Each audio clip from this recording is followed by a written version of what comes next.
throughway polyamory, and I am back on the throughway, headed south from Albany to a town called Kerhonkson, where I am on my way to look at an apartment that I am considering moving to. I'm actually stopping to look at two living possibilities today down in that area.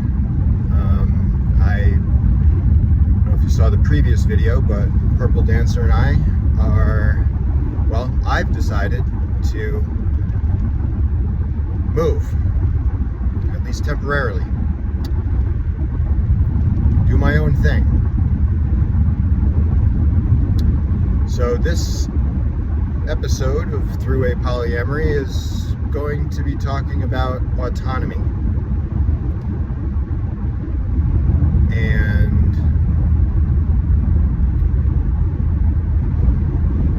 being free, being your authentic self, driving yourself,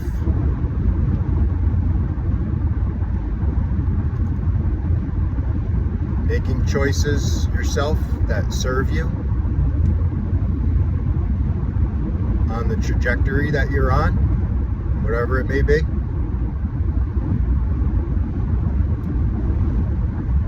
Loving yourself first so that you can have the best shot at loving other people and receiving love from them. Up to this point, again, I'm 51 years old. Up to this point, pretty much since college, I've been living with somebody, whether it's a partner or friends or my mother. I haven't lived by myself the whole entire time. I mean, maybe for a couple months after my first divorce, but then Kat moved in, and again. So, I must say, I'm frightened. And even talking about it, my chest and solar plex area is fluttery. I feel like I'm on the verge of tears, of crying. But I'm also excited for this opportunity because I'm making this decision based on love for myself and for Purple Dancer and for Honey and for everybody else in my life that I love, because I'm doing this for me, ultimately. So, autonomy. I've known that autonomy has been the key to not only a successful relationship with other people, but also a successful relationship with myself. I mentioned I want to drive myself. I like to think of autonomy as a scale between 1 to 5, where 1 is you are like a car, and number 1 would mean that you get driven 100% of the time by somebody else. So imagine you're a car. You don't have cruise control. It's a manual stick shift, and you're the car, and someone's driving you and making all your decisions. And I don't think I've ever been in that type of scenario, and I don't know what, other than maybe like a 24-hour like slave master type relationship, if you have that, which I know is a thing, where you don't make any decisions about what you do. Your master makes all your decisions, and you just have to follow and do as you're told. Then on the higher end of the scale, the other end is at the 5 level. Imagine you are a self-driving car that drives itself, and nobody drives you. No one has to drive you. In the first example, number one, like a slave master,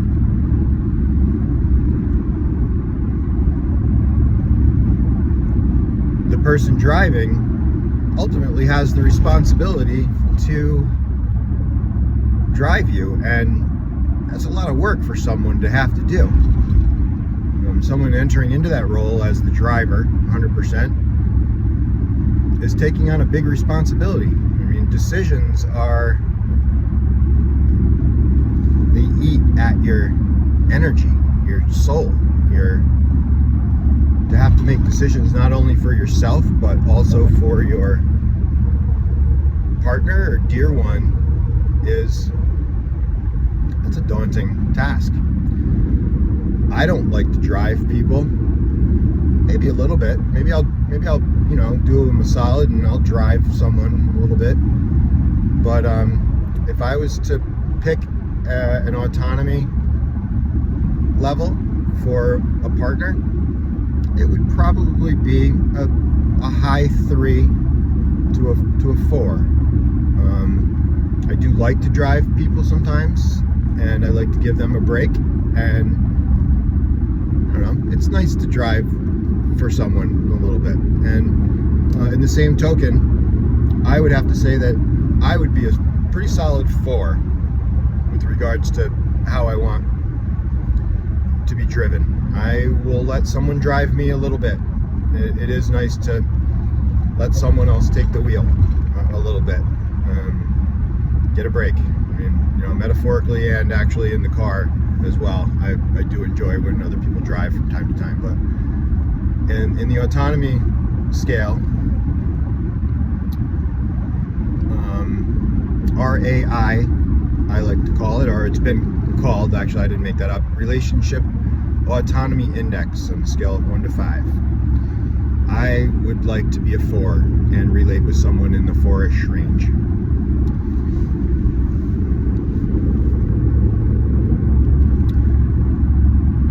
So I knew this about myself before I met Purple Dancer. I knew that the next relationship I would get into, I would make this clear that I was a 4 and that I only wanted to relate with 4s or higher.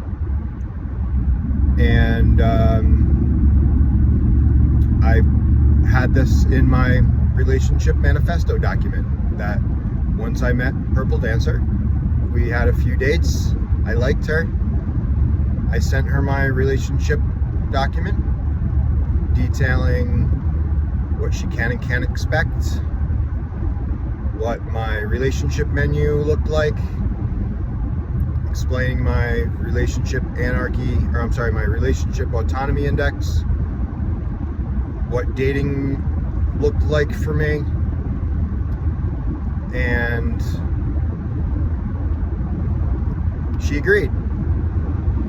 And like I said, COVID hit like 3 weeks after we met. We quarantined. I had another partner at the time, and quarantining, it was tough.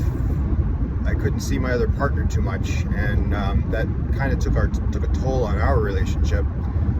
But I was able to snuggle in with Purple Dancer. We became quarantines,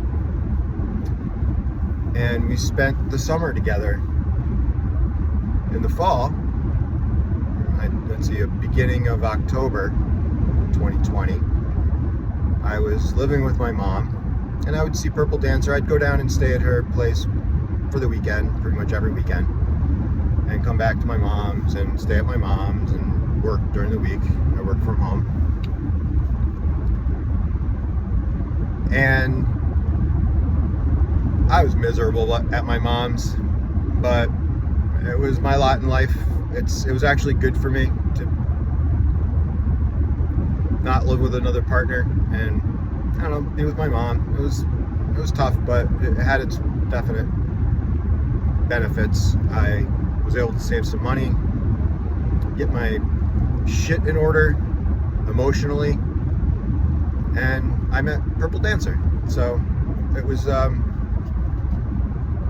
the universe aligned there. Well, Purple Dancer had a spare bedroom, and she started fixing it up when I wasn't there. She put in a new floor and painted the walls and spruced things up. And then she asked me if I would consider moving in. She understood my autonomy desires. I was kind of excited of the chance, but also trepidatious because I knew that wasn't my plan. I wanted to get my own place. I didn't want to get back into living with a person. But at the same time, like underneath, I knew that there would be a comfort and a security there. So after some negotiations and evaluations and pros and cons back and forth with Purple Dancer, I decided yes, that we would do it, that I would move in there. Conditionally, that it would be a stepping stone. It wouldn't be permanent. We would need our separate rooms. I would need to be able to sleep by myself more than half the nights that I was there. I would be able to come and go as I pleased. I would be able to have guests over. She would be able to have guests over. I would be able to leave when I wanted. We would not identify as a couple publicly. We wouldn't be linking our Facebooks or having shared dating profiles on any of the dating apps. We settled on a couple terms for what we would call ourselves should anyone ask. And one was partners in residency. Partners tends to give people a kind of maybe a gay or LGBTQ plus vibe. So we partners in residency. Not that being just partners is wrong either. We do say that. We say partners. And then also we chose the words guardians of each other's solitude, which I really liked. That really hit home for what I needed and what I feel like we needed as a partnership, to be able to maintain our autonomy, to be able to maintain a loving, creative union of souls that really looked out for helping each other be the best person that we could be.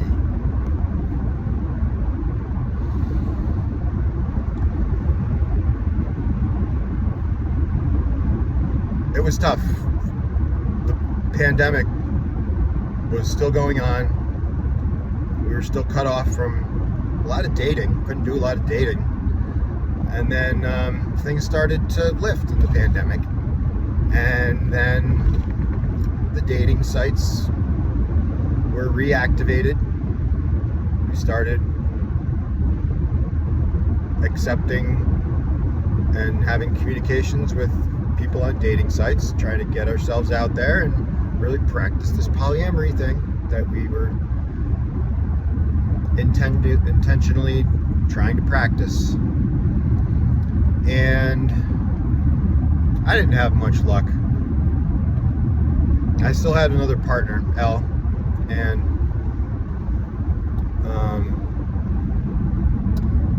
we actually broke up, Elle and I, because she was in kind of a hierarchy type relationship that, come to find out, I was being vetoed behind the scenes with regards to when she could see me and when not. And also, like, when she was allowed to be intimate with me was controlled by her other partner. And when I found that out, my heart sunk. I was like, ouch! Like, and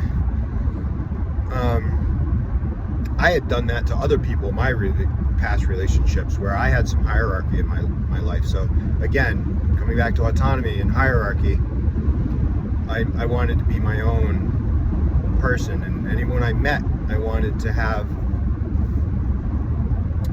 can't ever be exactly equal, but egalitarian, balanced, opportunity to connect without them having to feel that they were secondary or they had a lesser role in my life to live up to or to compete with. And I mean, I've already been through a lot of this hierarchy. Purple Dancer has not been. But when the pandemic was lifting, again, I broke up with Elle, I don't know, maybe a year after I moved in with Purple Dancer. So around this same time, Purple Dancer was getting a lot of dates. And she was really looking to practice her polyamory because she wasn't polyamorous when I met her. I mean, she had been open, and I did meet her on OkCupid, where she did have non-monogamous listed as her relationship. I think she had both monogamous and open to non-monogamy. But, we were going to practice this polyamory thing. I had already been polyamorous for about 10 years or so. So I had some more experience, and I thought I could handle what she was about to get into. Well, she was kind of like a little bit of a kid at the candy store at first. She got a lot of dates, and she was having intimate encounters on first dates with men. And there was this one date where the guy was coming in from like an hour away, and they were going to go get coffee first because she wanted to just, see what he was about, because you never know. And I'm glad she uses some safety precautions. Coffee shop around the corner from our place, and then she said she wanted to bring him back, possibly. So we had been up all night the night before doing some psychonaut adventures, and I was a little bit tired, not in my best headspace. My serotonin was a little depleted, and so I left the house. It was a cold, rainy day. Remember, I brought my fishing pole out. I went down to the river and tried to fish for a little bit, and it was like really cold, and I just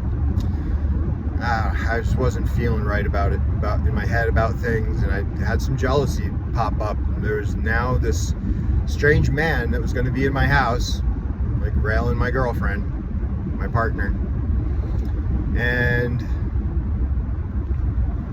the past 2 years, year and a half, we had been kind of monogamous with each other due to this pandemic.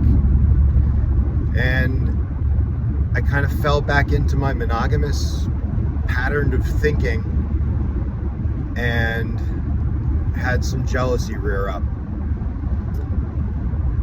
I think I did okay with it. She actually messaged me and said, he didn't come back to the house. I didn't like him, whatever. And I was in my car chilling, read it, and I was relieved. I was like,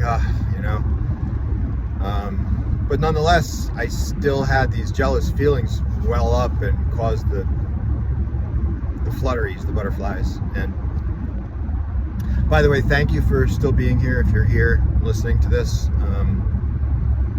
I appreciate the audience, and I hope my stories can help you in some manner. And I'm definitely open to comments and suggestions if you have any opinions on things I've said or my philosophies on anything, or if you want to know more in detail about any specific things. I'm an open book.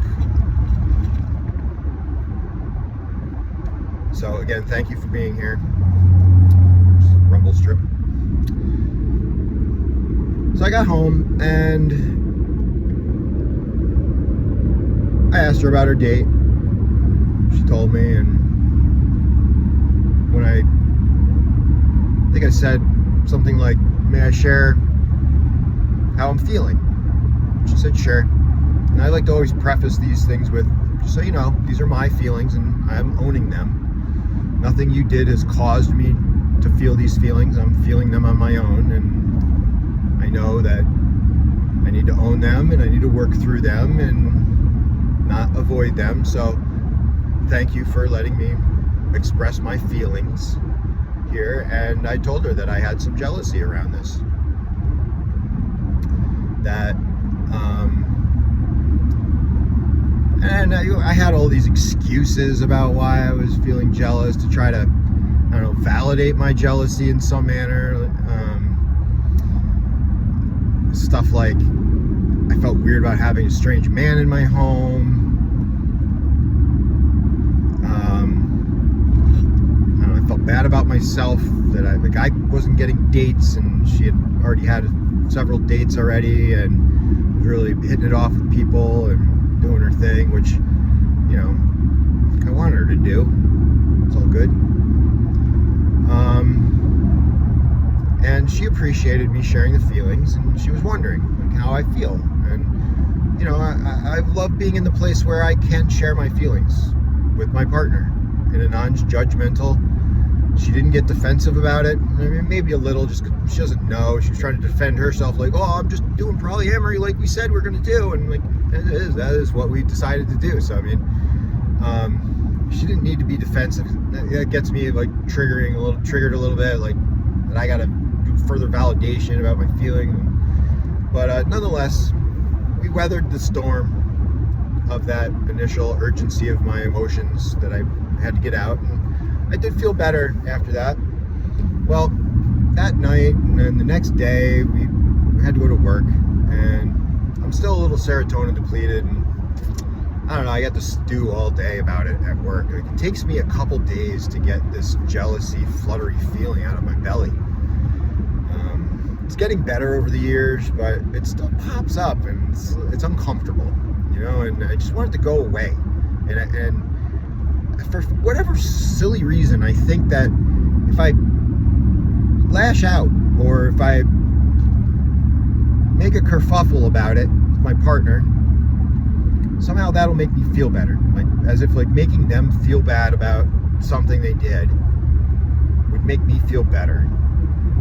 And even though like I know this is going on in my head, and I know I shouldn't say anything, I should just keep my mouth shut and, you know, just take care of myself and give myself some self-love.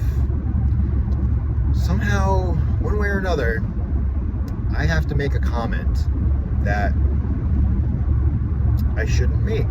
And I say shouldn't because I shouldn't say shouldn't. But I do. And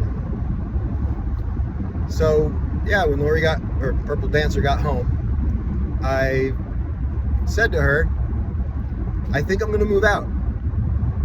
Judging on this last encounter and the way things are going, I need to have my own space. I need to have my autonomy. This living together scenario, given what we're trying to do, I can't do it. Well, this was a couple months before I was to head to Germany for 3 months to visit my daughter over in Berlin. And I simmered on this moving out thing for a little bit. I talked to my BFFWB, Violet, about it, and she's the one that actually said, you know, I think you're just falling back, the past couple years you've been falling back into your monogamous tendencies, and, you know, go easy on yourself, you know, rethink this over. Lori, Purple Dancer is good for you. You got a good thing here. You can do it. And gave me a little pep talk. And I was like, you know what? Okay. So I simmered down, and I said to Purple Dancer, all right, listen, I'm going to go to Germany. I'm going to give myself some self-love. I love you. I love what we have here. I don't want to leave, but I'm going to take this 3 months in Germany to really do some soul searching, and possibly I might move out when I come home from Germany. And I went to Germany. I came home 3 months later. Purple Dancer came to visit me out there, which was beautiful. We had a beautiful time. We stayed connected while I was over there. Talked almost every day. came home, but I had a new lease on life, and she also wrote me a letter. The letter, in essence, said, Pixie, I'm letting you go. I am shedding my attachment to you. I love you. You're free to go. You're free to stay. I want you in my life, but I'm not going to hold you back from what you need to do in your life, because I love you and I want you to do that.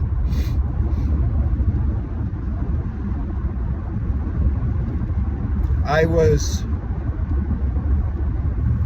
a little surprised because she kind of had these hooks, and I was very moved, and I was also again frightened because here I was, a future of doing it by myself. I had to think about it.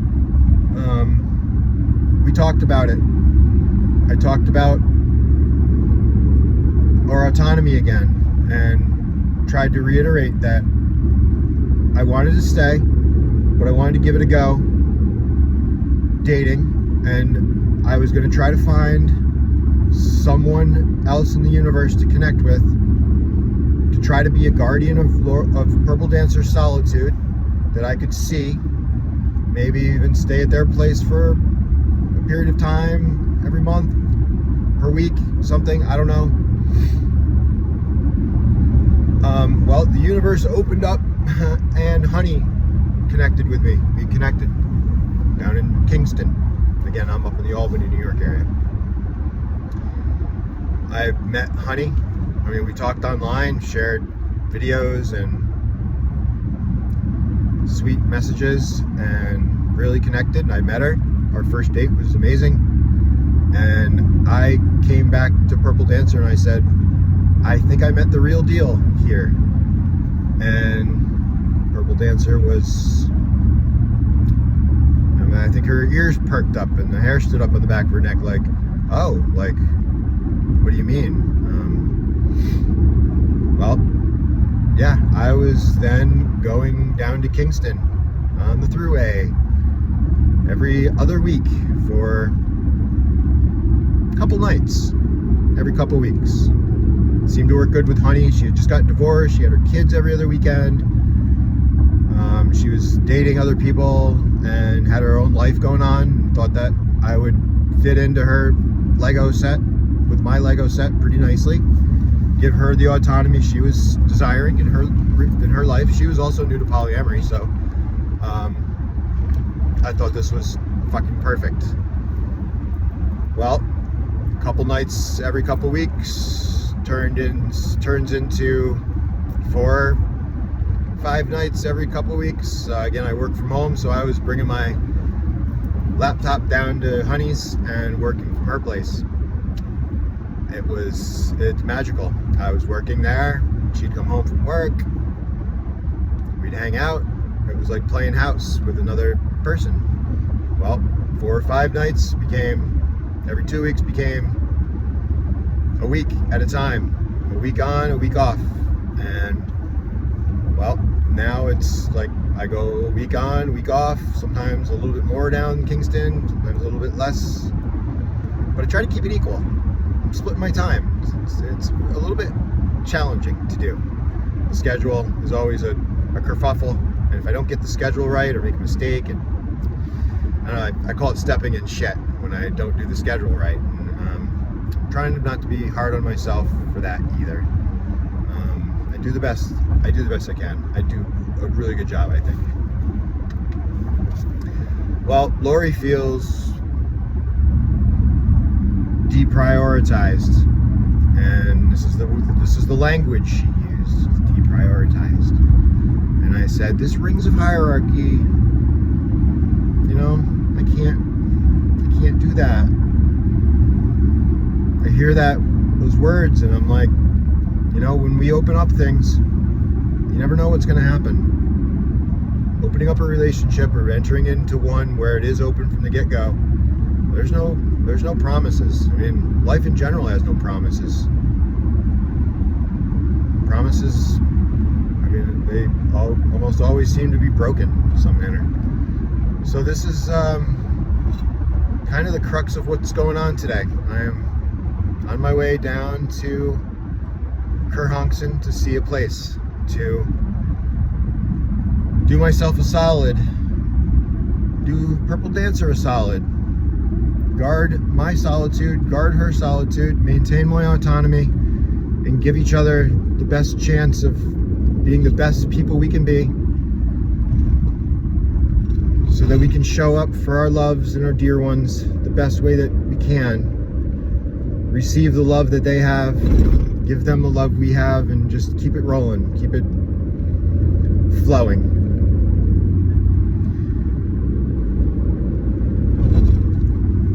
So again, thank you for being here.